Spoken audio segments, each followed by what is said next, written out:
Hello. So let us continue with our reflections of what we're being taught by James. So we learned in our last lesson that to be rich is not a bad thing, but we must always share and we must always be thinking of our neighbours with love so that we share our good fortune, even the tiny amount that we can possibly help. Remember the story of the widow that goes in the temple and puts a tiny shekel in a jar for money, and Jesus says she has given far greater than all the wealth that the high priests were giving and making a big thing about, because to them what they were giving was nothing in comparison to what she was giving, which was everything that she could spare. So I think as long as we share what we can spare, then I think we're on the right path. So the next section is James chapter 1, verses 12 to 16, and they are titled Trial and Temptation.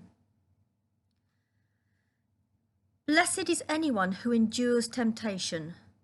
Such a one has stood the test and will receive the crown of life that the Lord has promised to those who love him. No one, when tempted, should say, I am being tempted by God. For God cannot be tempted by evil, and he himself tempts no one. But one is tempted by one's own desire, being lured and enticed by it. Then, when that desire has conceived, it gives birth to sin, and that sin, when it is fully grown, gives birth to death. Do not be deceived, my beloved. So, he's talking about desire and obviously obsession. And desire is like a two-edged sword, isn't it? It can be highly positive, but it can be equally as destructive and very negative.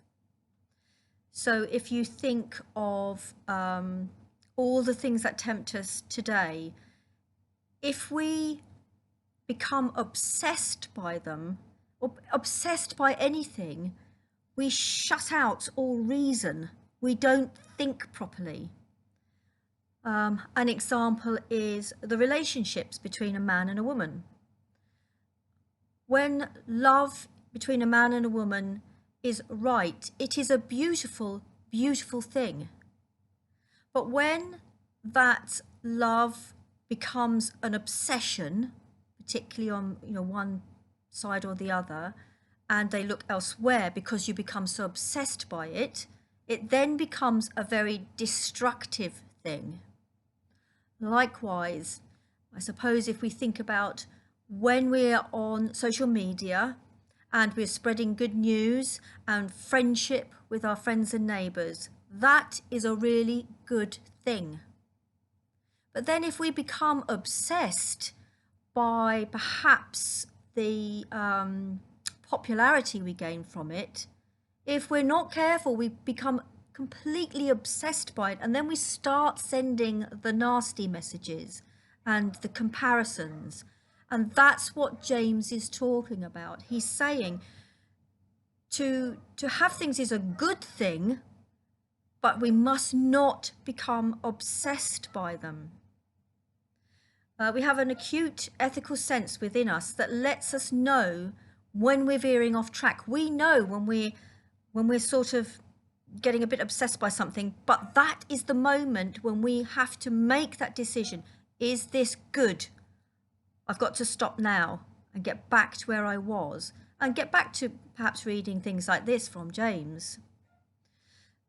The Bible always wants us to go back to the root of the problem and not stand up for a quick fix, because unfortunately nowadays life is all about quick fixes.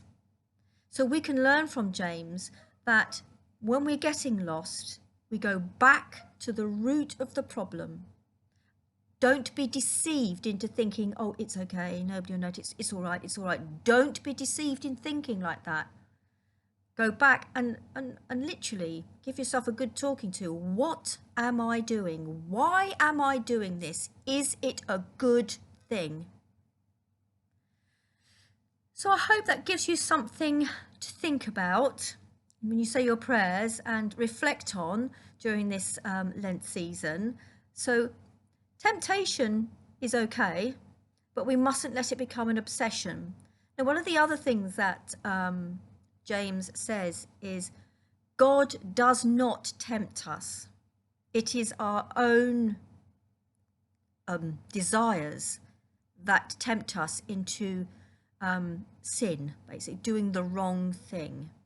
So I think what he's saying is, you sometimes hear people say, "Oh, well, I think God wanted me to do that." God never wants you to do anything that is destructive to yourself or to anybody else.